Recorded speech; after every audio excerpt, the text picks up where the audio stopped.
Tu ngjatjeta uroj të jeni mirë. Njohja e Kosovës nga Siria dhe Al-Shara ka tronditur Moskën dhe Beogradin. Çfarë fshihet pas njohjes së Republikës së Kosovës nga presidenti i Republikës Arabe Siriane Al-Shara në Riyadh tek princi i kurorës Mohammed bin Selman? Çfarë është duke ndodhur dhe pse Siria e njohu Kosovën? Kush janë, kush qëndron pas kësaj njohjeje? Kush e ka shtyr njohjen përpara pikërisht në momentin kur presidenti sirian sapo ishte kthyer nga një takim me Vladimir Putinin në Kremlin?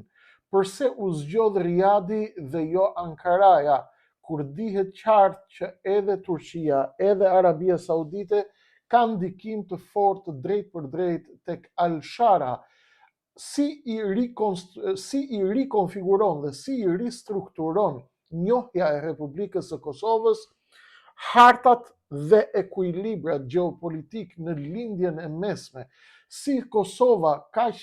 i vogël si lojtar ndërkombëtar, ndërton një gurgule kaq të madhe dhe trondit ekuilibrat e gjeopolitikës në lindjen e mesme? Çfarë fshihet pas këtyre lojrave? Kush është prapa, si i jep urdhra dirigjenti, çfarë i ndodh Beogradit me këtë, si ristrukturohen ekuilibrat të ri në Ballkan? Ç'është kjo lëvizje e Riyadit, e Arabisë Saudite?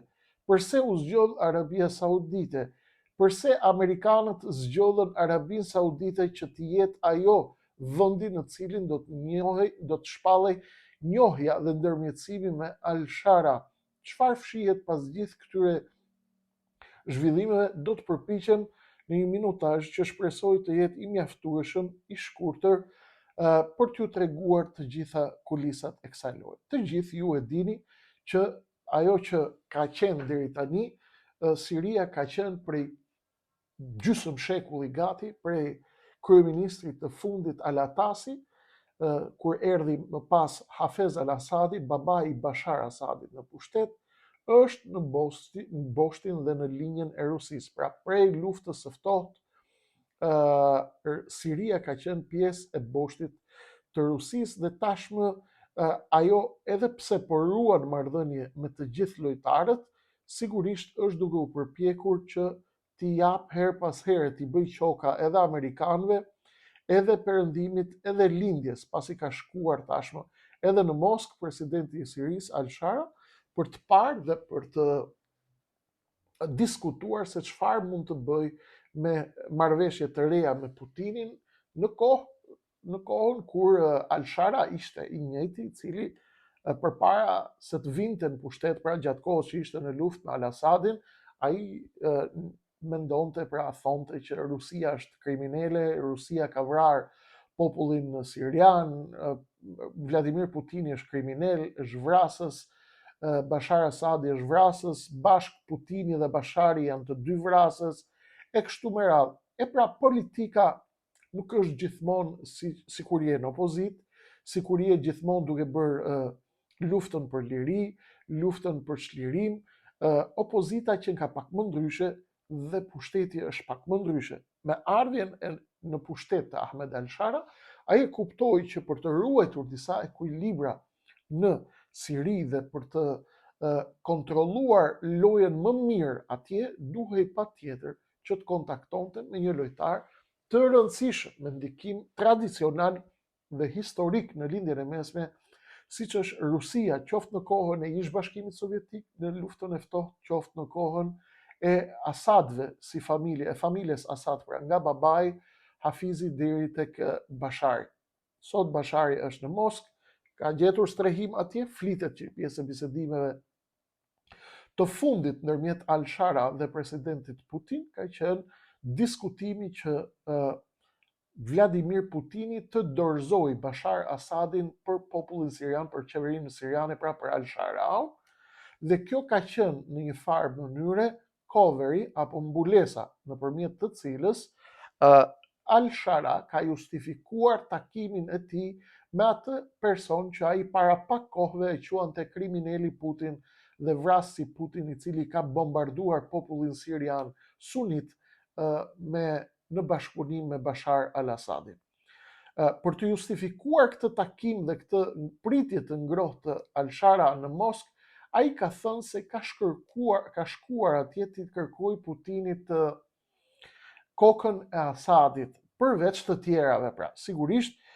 Rusia ka peshë historike dhe gjeografike dhe gjeopolitike të madhe në lindjen e mesme dhe nuk mund të bëhej pa u marrëvesh me të. Për të ardhur te Kosova, pam edhe reagimin e presidentes Zonjës Osmani, e cila është shprehur e entuziazmuar dhe ka thënë në falenderimin e saj për presidentin Al-Shara dhe për Riyadin, për princin e kurorës Mohammed bin Salman, ka thënë sirianët më shumë se çdo popull tjetër e njohin gjakun e derdhur për Kosovë, luftën e Kosovës për liri, sepse edhe Al-Shara, pra edhe populli sirian, ka luftuar kundër regjimit të Asadit për liri, për rrjedhoj edhe Siria duhet ta njihte këtë. Kjo është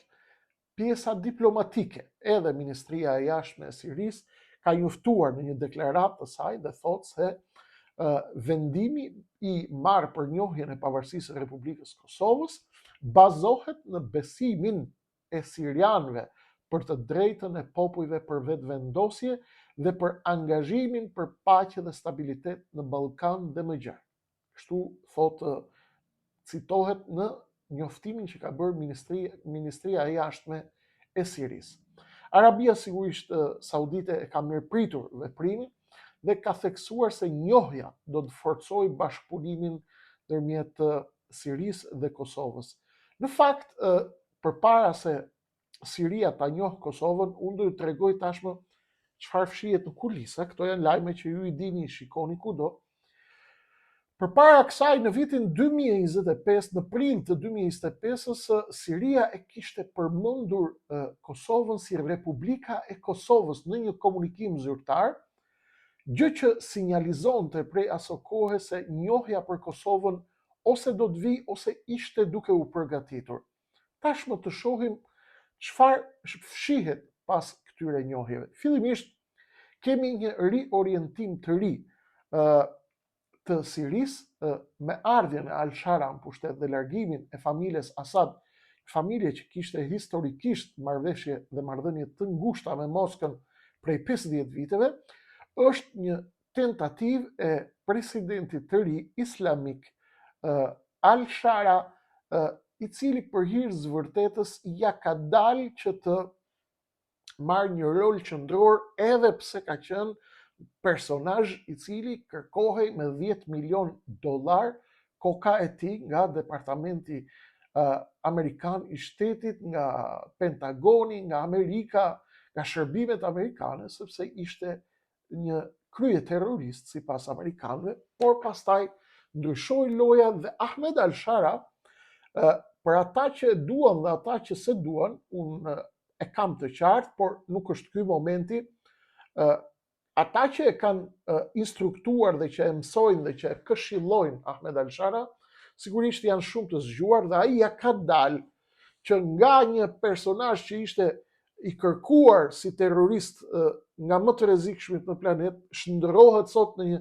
figurë emblematike në lindjen e mesme që ristrukturon arkitekturën e ekuilibrave të sigurisë dhe gjeopolitikës në lindjen e mesme, një personazh që luan me kujdes me Izraelin, me Turqinë, me Amerikën, me Arabinë Saudite, me Katarin, me Bahrejnin, me Erdoganin, me Rusinë, me Kinën e kështu me radhë. Duke e patur parasysh këtë, shohim me këtë njohje dhe me këtë lëvizje të Sirisë, shohim një tentativë të Al-Shara për të nxjerrë Damaskun nga boshti tradicional dhe për të shkëputur nga kollodoku i lëvizjes i lindjes mesme tradicionalisht, që është aksi Teheran-Moskë, dhe përpiqet që të fitojë një nivel tjetër ndërkombëtar, duke kaluar dhe duke njoftuar se Damasku kërkon të jetë tashmë i shkëputur nga trysnia e kësaj loje dhe të përdorë lidhjet me vendet arabe për të riintegruar në komunitetin ndërkombëtar si një lojtar jo më tashmë i konsideruar thellësisht i Moskës, ai tregoi se ishte gatshëm të fliste me Moskën dhe shkoi të takoi presidentin Putin, por se nuk është më lojtar i aksit Moskë-Teheran, i këtij kolodoku, të këtij motori, megamotori të lindjes mesme, i cili diktohej fuqimisht nga vullneti në Moskë dhe në Teheran, vullneti gjeopolitik pra. Përveç kësaj, kemi Arabinë Saudite si një ndërmjetës shumë të besueshëm dhe nuk ka asnjë diskutim që roli i Riyadit dhe Arabisë Saudite shumë i rëndësishëm në këtë takim dhe zgjedhja e vend takimit në Riyadh me praninë e princit kurorës Mohammed bin Salman tregon se Arabia Saudite ka hyrë në një fazë të re ku përdor diplomacinë e fuqisë. Arabia Saudite synon të jap mesazhe se ajo ka zgjatur influencën e saj dhe ka shtrirë atë në nivel global përtej lindjes mesme, përtej marrëdhënieve me Iranin, herë konfliktuale, herë të afrueshme, përtej leadershipit të vendeve të gjirit, përtej si themi patronazhimit të autoritetit politik të botës islame sunite, me cilin për hir të vërtetës her pas here ka rivalitet me Kairon dhe me Turqinë, me zotin Erdogan, i cili gjithashtu kërkon ai që të jetë emblema apo dominuesi i botës sunite apo lojtari kyç i kësaj bote. Këtu Riyadhi jep një mesazh që ai i ka shtrirë tashmë influencat e tij gjeopolitike përtej lindjes mesme, po vjen për të shtrirë në Ballkan dhe për të ripozicionuar si Arabi Saudite, por edhe si princi i kurorës Mohammed bin Salman me vizionin e tij të ri, për të treguar se ai do të lëviz dhe mundet të ndikoj Arabia Saudite me autoritetin e saj si një vëllai i madh i botës islamike politike sunite, përtej kufive të lindjes mesme, duke ardhur dhe duke qenë një ndihmës i Kosovës, pra një ndihmues i Kosovës dhe një lexues i mirë i interesave amerikane këtu në Ballkan. Dhe pa diskutim, Kosova është investim amerikan, është i krijuar nga Amerika dhe në këtë moment Riyadhi vjen dhe i tregon botës që unë do të jem lojtar edhe në Ballkan dhe jo vetëm në lindjen e mesme. Skenari që Arabia Saudite të jetë mes lindjes mesme dhe Ballkanit, apo ardhja e Kosovës në epicentër të këtyre dy pllakave tektonike gjeopolitike, siç është Ballkani dhe lindja e mesme, që takojnë atje në fund të Turqisë dhe në fillim të Turqisë. Në fillim të Turqisë me Bosforin, ku ndahet Europa, Turqia europiane nga Turqia aziatike, dhe me Sirin, ku fillon shtrirja e botës arabe dhe e lindjes mesme, apo që është leva e Arkimedit, pika e Arkimedit në gjeopolitikën e lindjes së mesme, Siria pra, dhe ashtu siç e kam përmendur edhe në analizat e tjera, pra si Siria, çfarë ka thënë Kissingeri, çfarë kanë thënë europianët, çfarë kanë thënë amerikanët, çfarë kanë thënë rusët, çfarë kanë thënë kinezët, çfarë ka thënë Napoleon Bonaparte. Napoleon Bonaparte ka thënë që kushdo të sundoj botën duhet patjetër të kontrolloj Sirin, apo të ketë ndikim në Siri, të ketë ndikim në lindjen e mesme. Siria, pavarësisht fatkeqësive të mëdha, është një vend i mahnitshëm, me një popull të mahnitshëm. Lutem, uroj dhe shpresoj që ai popull fatkeq, ashtu si populli ynë fatkeq, qoftë në Kosovë, qoftë këtu në Shqipëri, i Madhi Zot këtë rezervu ditë më të mira, ditë më të bardha për ata, për ne dhe për gjithë botën, për gjithë njerëzimin. Siria është një popull nga më të vjetrit në planet, janë qytetet e para që janë banuar nga njerëzit, qytete dhe shtete me histori 10.000 vjeçare. Janë njerëz të mirë, janë njerëz të dashur, janë njerëz të mençur, janë njerëz punëtor, janë njerëz, sigurisht çdo pyll ka derrat e vet. Edhe ne kemi njerëz të këqij, edhe atje ka njerëz të këqij, edhe atje ka prodhuar diktatorë, edhe ne kemi prodhuar diktatura që na kanë shkri jetën dhe na kanë djegë me napalm. Çështja është që erdhi dita që Siria po fillon të jetë të hyjë në epokë 3, nuk ka mbaruar loja, sepse janë llogaritë e Izraelit, janë llogaritë e arabëve, janë llogaritë e turqëve, janë llogaritë e iranianëve, të rusëve dhe të kinezëve. Dhe uroj, pavarësisht se urimet nuk ndikojnë gjithmonë. Ne lutemi, shpresojmë, unë shoh ende do të ketë gjak atje në lindjen e mesme, fatkeqësisht, siç e pat edhe në Gaza u prish armë pushimi për pak kohë, vdiqën 100 veta sërish. E kam thënë ka kohë dhe e përsëris, do të rishkepet lindja e mesme, ka rënë Sykes-Picoti, marrëveshja e britanikëve e francezëve për të ndarë lindjen e mesme, nga pan britanika në pak amerikana, është një lojë shumë e madhe, donja 2 emisione ose 10 emisione në vete, nuk është ky momenti. Ka rënë Sykes-Picoti, e tha Tom Barraku, ambasadori amerikan në Ankara dhe emisari i Trumpit për lindjen e mesme. Mbaroi koha, tha, ku Franca dhe Britania do të drejtojnë lindjen e mesme. Megjithatë, Franca vazhdon të jetë e fuqishme aty, vazhdon edhe Britania të jetë e fuqishme aty. Ja kam treguar që britanikët bashkë me turqët janë zemër të Damaskut, janë në Four Seasons Hotel, instruktojnë, ndikojnë tek Al-Shara, lëvizin shumë prej fijeve të lojës, por ju e dini gjithmonë, siç u kam thënë, britanikët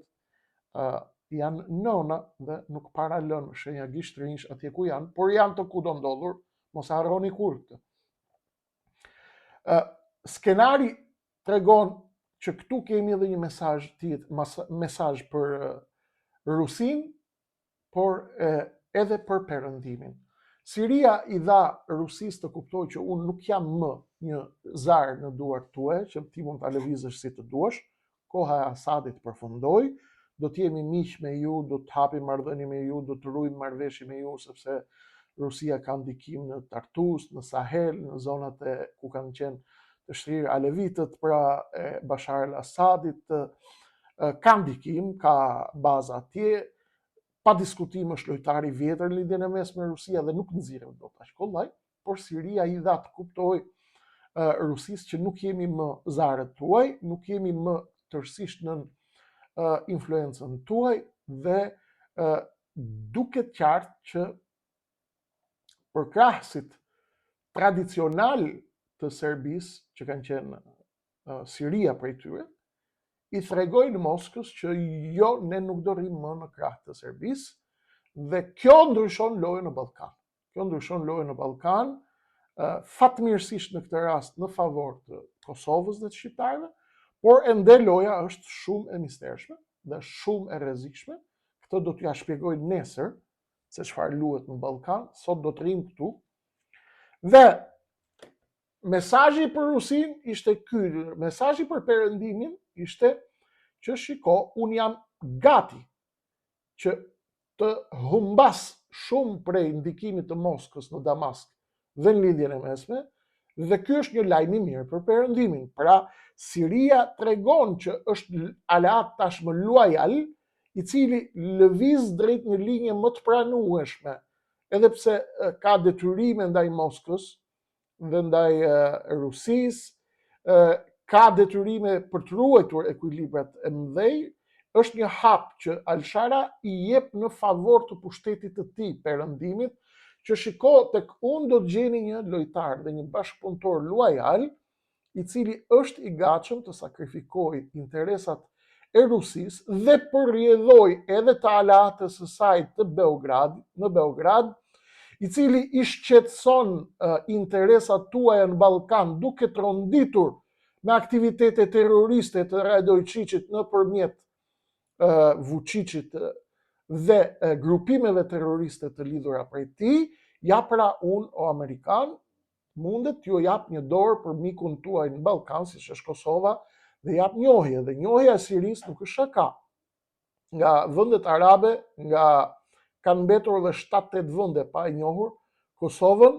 dhe besoj që njohja e Sirisë do të ndikojë shumë në rritjen e numrit të vendeve të Ligës Arabe që do të njohin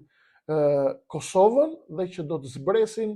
nga barka e Rusisë për rrjedhoj dhe e Serbisë. Kjo do të thotë një hap shumë i rëndësishëm për konsolidimin e vizionit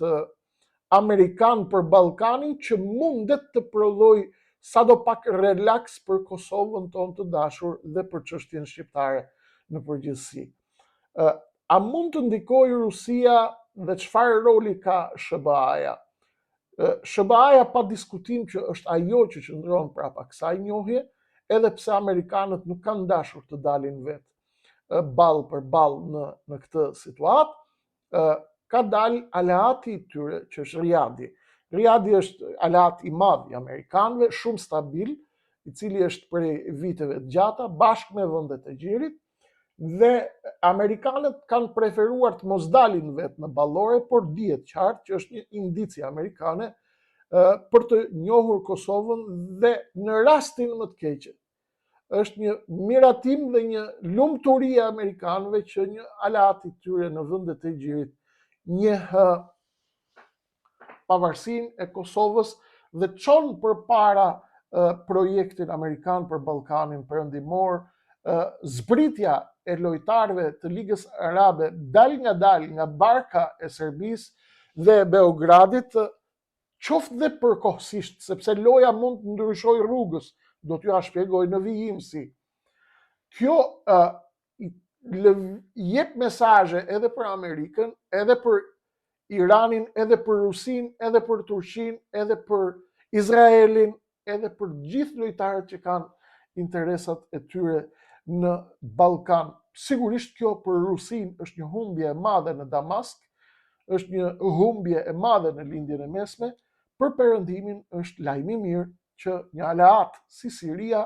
lëviz drejt një linje më të pranueshme. SBA-ja dhe vendet perëndimore mund të jenë pa diskutim duke bërë kalkulime të reja lidhur me ekuilibrat në Ballkan, por një njohje më tepër apo disa njohje më tepër për Kosovën e ndihmojnë Amerikën që të prodhoj, të nxjerrë nga fabrika e saj një marrëveshje pak më pranë shqiptarëve dhe interesave të saj këtu në Ballkan, në çdo lloj dilli apo marrëveshje të mundshme që mund të bëjë me Moskën apo me Vladimir Putinin. Për Rusin, pa diskutim, njohja e Kosovës nga Siria nuk është vetëm një njohje simbolike, por është një tregues i qartë se klientët e Moskës tashmë janë duke u zhvendosur në një bosh tjetër. Kjo e trondit edhe Beogradin, i cili e ka patur botën arabe një pikë të fortë të tij, e ka patur botën arabe dhe lindjen e mesme një pikë strategjike të tij, nëpërmjet të cilës ai është krenuar fort në Ballkan dhe nëpërmjet ndjekjes së politikës së Titos si kryetari i vendeve të paangazhuara, dhe duke mbajtur një hap në lindje, një dorë në perëndim dhe një dorë në lindje, një dorë në Revani dhe një dorë në baklava, Serbia ka qenë e ngrehur fort, pra është shitur si lojtari fort në Ballkan, sepse ekuilibrat kanë qenë ndryshe. Humbja e klientëve të Rusisë pak nga pak në lindjen e mesme ridimensionon jo vetëm ekuilibrat gjeopolitik në lindjen e mesme, por edhe ekuilibrat gjeopolitik këtu në Ballkan. Amerikanët gjithashtu nga ana tjetër u intereson shumë kjo narrativë e re, sepse i ndihmon ata që të thonë se Amerikanët janë pas njohjeve të Kosovës dhe se ata janë pro shqiptarëve, ndaj kur ata shihni Amerikën, thot, duke i dhënë ndonjë shuplak syve shqiptarëve, duhet të kuptoni që është për llogari të interesave balancës gjeopolitike. Pse? Se Amerikanët nuk vendosin drejtësi.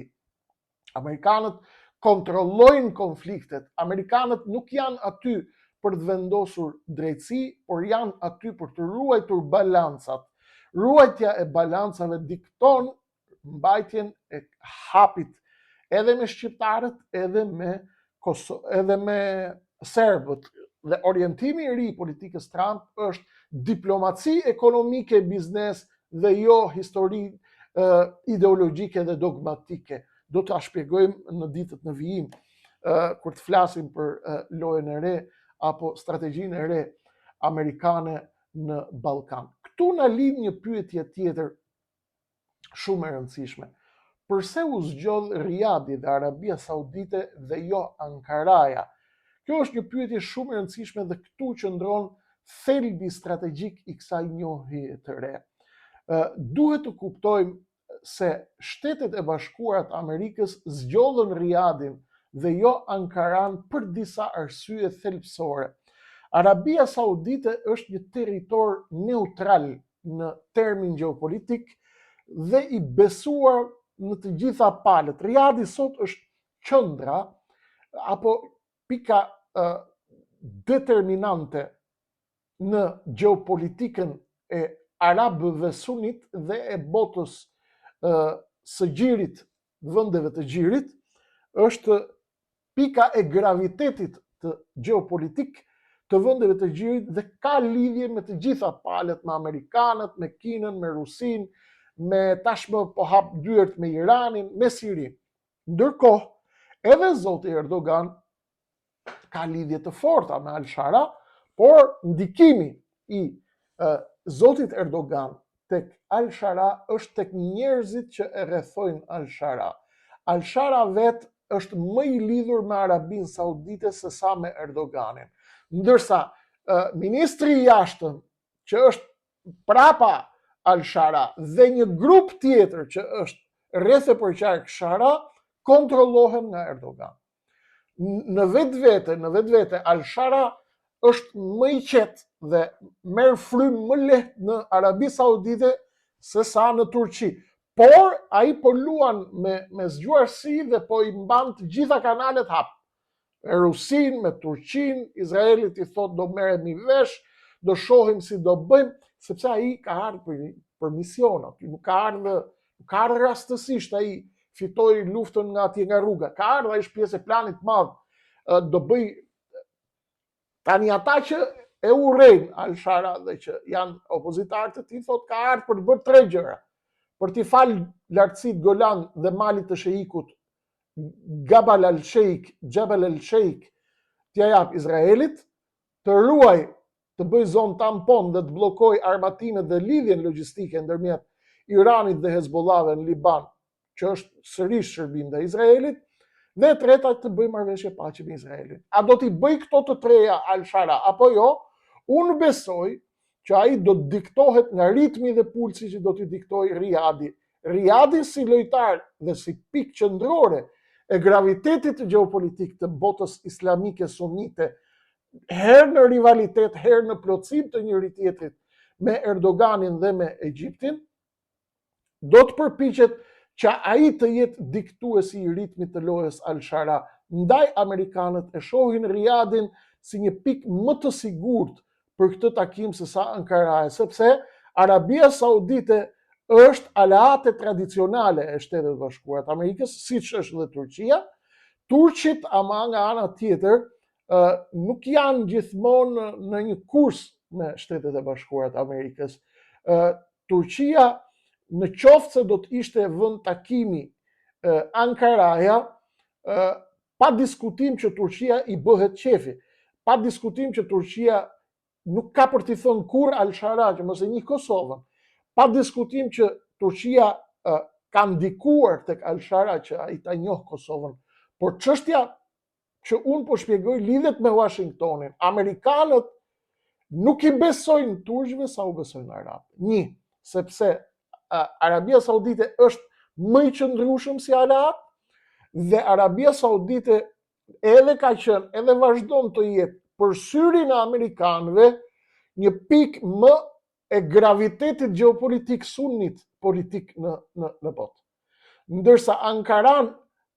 amerikanët e duan si aleat, sepse është shtet i fuqishëm, është fuqia e dytë ushtarake në NATO, por Turqia her pas here ka raporte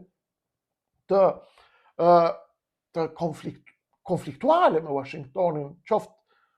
ka 3 dosje patate super të nxehta. Çështja dosja e kurdëve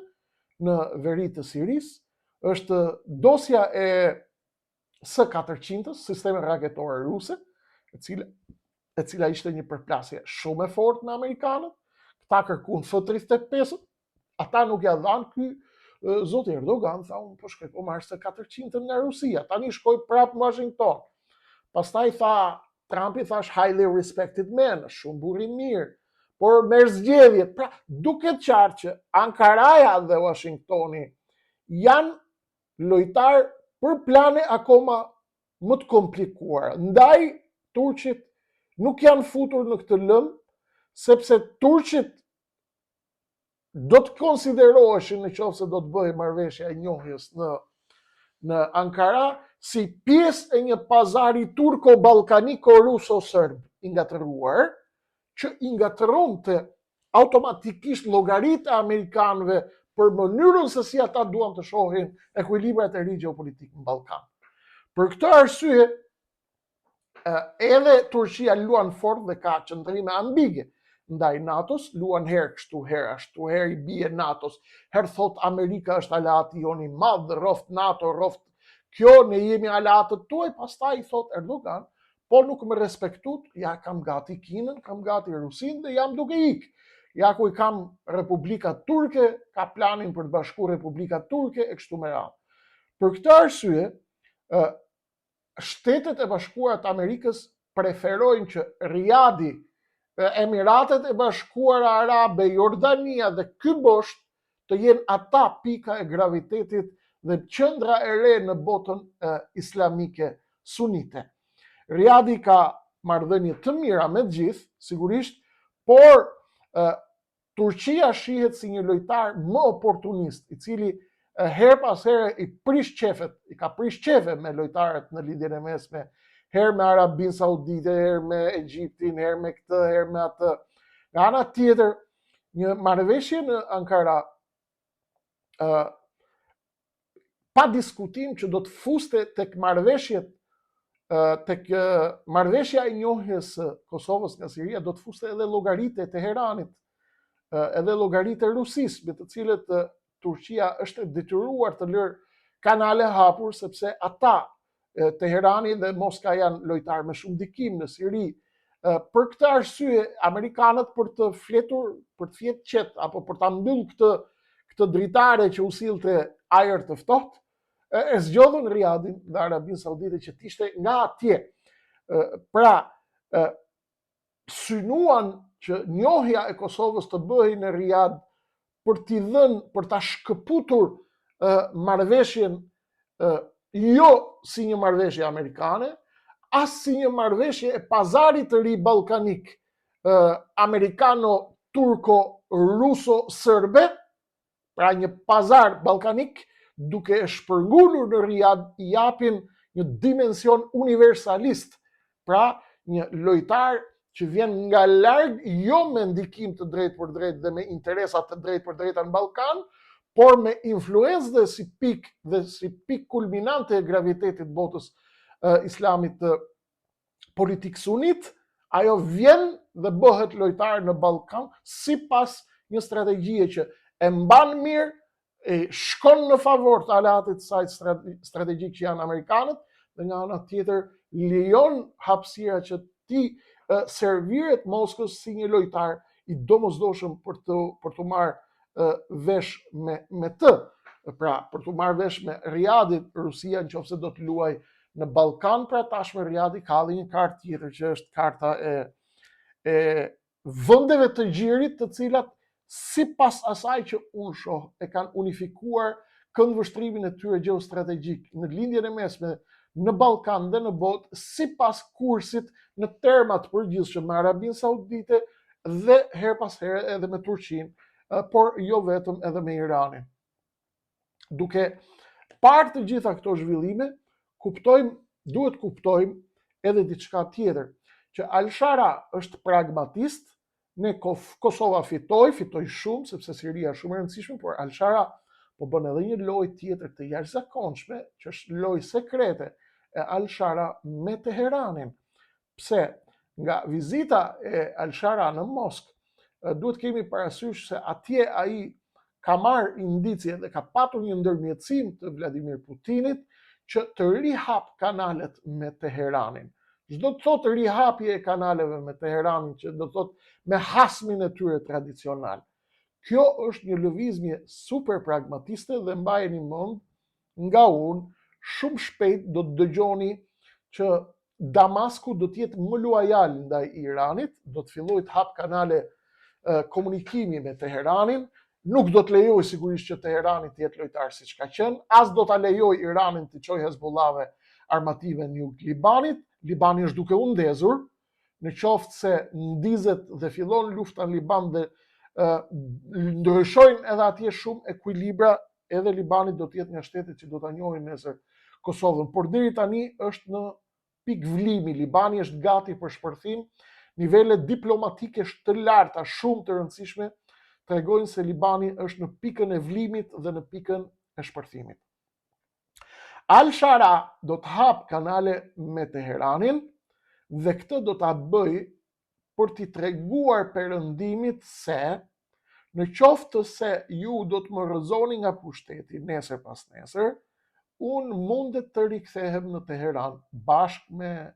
lojtarë të tjerë dhe mundet të më konsideroni, duhet të më konsideroni si lojtar të rëndësishëm, jo si lojtar me mision të përkohshëm. Pra Al-Shara po luan me shumë dinakri, po luan shumë zgjuar dhe pa diskutim këto lloj lëvizje të gurëve të shahut që po bëjnë, tregojnë se ai po përgatitet për të konsoliduar pushtetin e tij, për të konsoliduar edhe Sirin si lojtar ndërkombëtar dhe për të përcjell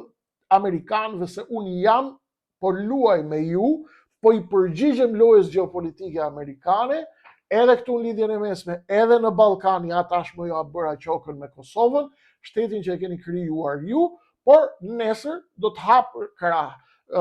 kanale edhe me Moskën për arsye të ndikimit historik dhe gjeopolitik të Moskës në lidhjen e mesme, por edhe me Teheranin në koordinim me Putinin, në mënyrë që nesër kur të vi perëndimit i thotë urdhë usta, hap rrugën se loja jote mbaroi, krahu jot, koha jote mbaroi, Al-Shara të ketë kanale me Teheranin dhe ta rikthej Teheranin si një lojtar dominant në Damask dhe në Siri bashkë me Moskën për të krijuar ekuilibrin që i duhet ndërmjet lindjes dhe perëndimit, ai ekuilibër që sipas llogarive të Al-Shara e mbajnë atë në pushtet. Gëzuar Kosovë, urime Kosovë, uroj që vendet të tjera arabe dhe jo vetëm ta njohin sa më shpejt Kosovën, sepse në kompeticionin e ri gjeopolitik që po ndodh në këto kohra të rrezikshme dhe të vështira, duhet patjetër të shtohet numri i shteteve që e njohin Kosovën, sepse jemi në momentin kur po ndryshon rendi botëror. Mbajini mend këtë, rrugtojmë drejt përplasjeve të mëdha globale, përveç njohjeve të cilat nuk duhet na hipnotizojnë, duhet bëhemi gati ushtarakisht, sektorin e mbrojtjes ta forcojmë, ekonominë, unitetin tonë kombëtar, të hapim sytë sepse lojrat janë të mëdha dhe të rrezikshme, do të merremi në vijim me Ballkanin dhe me çfarë po ndodh këtu, me kursin e ri amerikan në Ballkan, duhet të jemi gati për të gjitha. Mendoj që Kosova ka marrë një bonus shumë të mirë gjeopolitik ndërkombëtar me njohjen e Sirisë dhe shpresoj të hap rrugën për njohje të reja sa më shpejt, por siç ju them nuk duhet vetëm kjo. Këto ishin zhvillimet që kishim për sonte, të tjera ngjarje dhe zhvillime të mëdha, të jashtëzakonshme janë duke ndodhur dhe unë do t'ju shpjegoj ato në vijim. Ju e dini, gjithmonë në numrin e ardhshëm do të ndiqni atë që po vjen. Natën e mirë për sonte.